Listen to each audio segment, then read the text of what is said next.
Indémodable, la mythique Gap italienne n'a pas pris une ride depuis 73 ans et ce n'est pas en 2019 avec l'Elettrica que ça va commencer.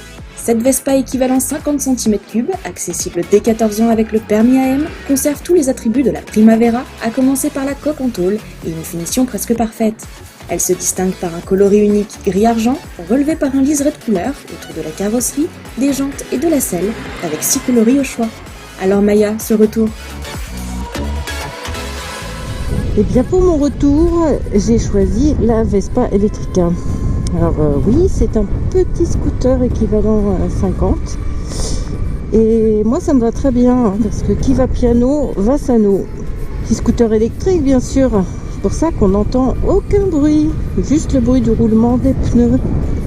Et ça c'est très très agréable, surtout dans les petites villes comme celle que l'on parcourt aujourd'hui.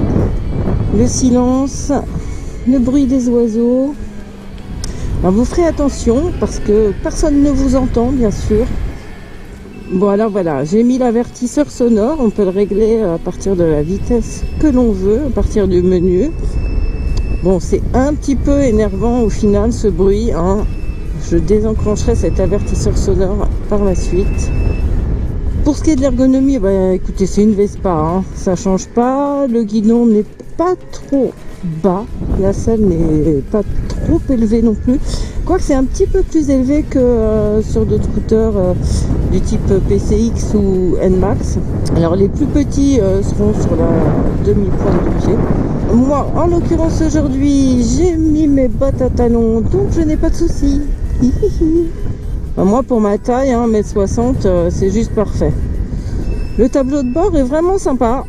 En plus, il a un rétroéclairage jour-nuit automatique.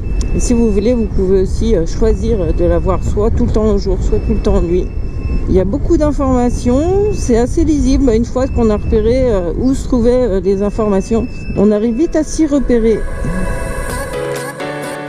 Alors Maya, tu oublies de dire qu'au tableau de bord, on peut non seulement connecter son smartphone et son intercom via Bluetooth, mais aussi et surtout contrôler l'autonomie de la batterie lithium non amovible.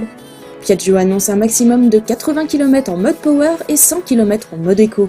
Des chiffres vus à la baisse en fonction de la fréquence des stop and go. Ce que nous confirmons puisque nous avons parcouru 70 km en mode power sans l'aménager. La charge complète se fait en 4 heures sur une prise domestique et bon à savoir, pour régénérer davantage la batterie à la décélération, il suffit de choisir le niveau 2 du frein moteur.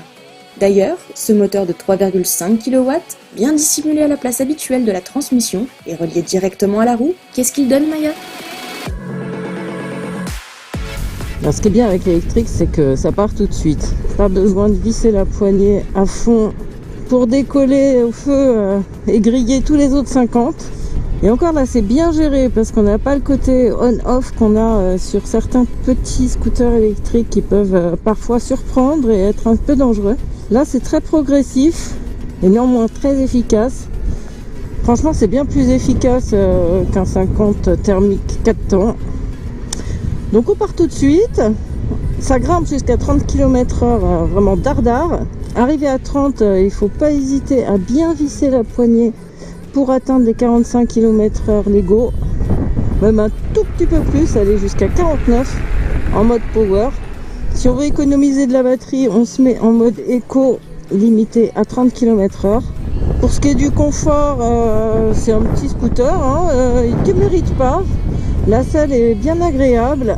Les suspensions, il n'y en a pas énormément non plus, mais ça absorbe plutôt bien les chocs. Sa jante de 12 pouces à l'avant, ça tient quand même mieux la route. En tout cas, les pneus Pirelli aussi sous la pluie, là, on a eu l'occasion de tester, et c'est vraiment bien. Le freinage est bien fait. Moi, j'aime bien le feeling surtout à l'arrière. C'est un petit tambour, mais il est très efficace. On n'a presque pas besoin de se servir du frein avant. Et il n'est pas très puissant le frein avant, c'est pas plus mal parce qu'il n'y a pas d'ABS. Enfin, les deux combinés, c'est tout à fait suffisant. Bon, et puis c'est une Vespa, c'est toujours aussi maniable.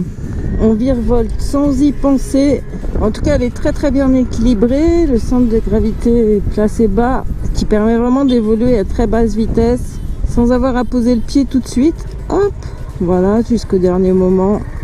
Voilà, les rétros gênent pas trop avec les voitures normales, un petit peu plus avec les SUV. Les rétros sont un peu larges. Et en fait, on sent pas trop les 25 kg de plus que sur la Primavera 50. Elle fait 130 kg au total, cette Electrica, on le sent pas vraiment.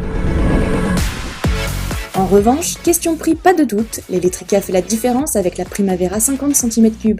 À 6 390 €, c'est bien simple, elle vaut le double. Pour ce prix-là, on regrette que la béquille latérale ne soit pas de série, seule ombre au tableau.